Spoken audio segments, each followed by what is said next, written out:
فرمایا اعوذ باللہ من الشیطان الرجیم بسم اللہ الرحمن الرحیم۔ آؤ ذرا قرآن پاک کو دیکھو، قرآن پاک کا 28واں پارہ، سورت کا نام سورت تحریم، آخری رکوع۔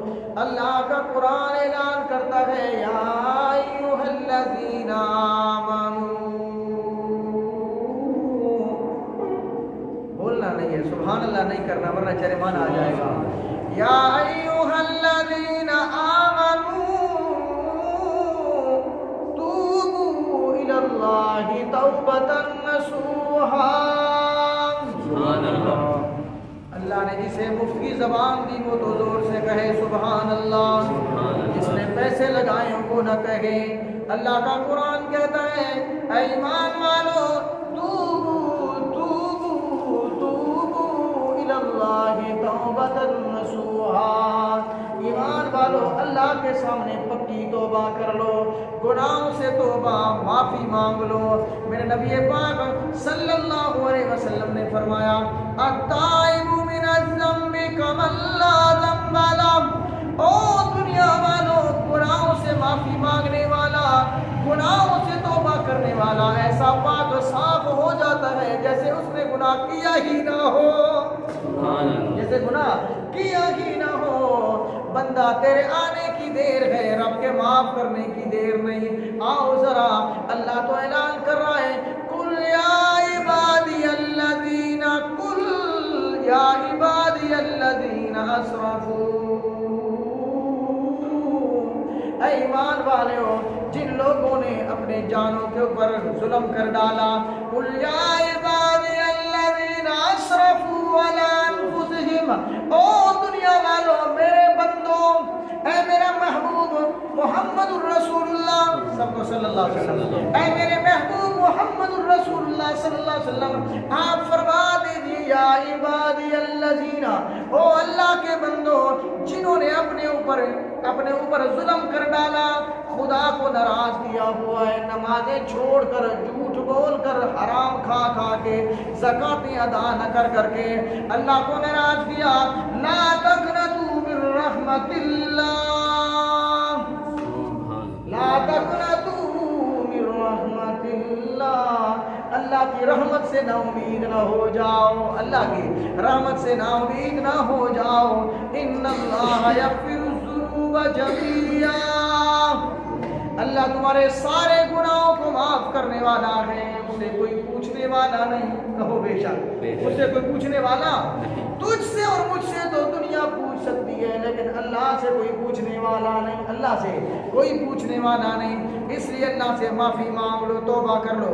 یا ایھا الذین آمنوا توبوا الی اللہ توبۃ نصوحا عسیٰ ربکم ان یکفر عنکم سیئاتکم۔ قریب ہے کہ تمہارا رب تمہارے سارے گناہوں کو معاف کر دے۔ اب ذرا توجہ کرنا، ہم نے توبہ کیسے کرنی ہے؟ جیسے اصحاب رسول نے توبہ کی تھی۔ حضرت ساریہ انصاری رضی اللہ تعالیٰ عنہ، کون؟ حضرت ساریہ انصاری رضی اللہ تعالیٰ عنہ کیا کرتے ہیں؟ نماز کے لیے مسجد میں آ رہے ہیں، گلی کا موڑ مڑتے ہیں، نماز کے لیے مسجد میں آتے ہوئے گلی پر جب آئے، دیکھا کسی عورت کے اوپر نگاہ پڑ گئی، غیر محرم کے اوپر نگاہ پڑ گئی، کسی کی ماں بہن بیٹی کے اوپر کیا پڑ گئی؟ اچانک نگاہ پڑ گئی۔ میرے نبی نے فرمایا النظرۃ الاولی لک والنظرۃ الثانیہ علیک۔ او دنیا والو، اگر کسی کی ماں پر، بہن پر، بیوی پر، بیٹی پر اچانک تمہاری نظر پہلی دفعہ پڑ گئی اور تم نے نظروں کو جھکا لیا، یہ نہیں کہ آدھا گھنٹہ دیکھتے رہے، نظروں کو جھکا دیا، نظروں کو جھکا لیا، فرمایا پہلی نظر معاف، پہلی نظر، وَالنَّظْرَةُ الثَّانِيَةُ لَكَ عَلَيْكَ، اور دوسری نظر دیکھو گے تو جہنمی ہو جاؤ گے۔ اسلام ہمیں خیرت کا درس دیتا ہے، اسلام دین فطرت ہے، اسلام خیرت کا درس دیتا ہے، اسلام ہر ایک کی ماں بہن بیٹی کی عزت کی حفاظت کرتا ہے، تحفظ کرتا ہے۔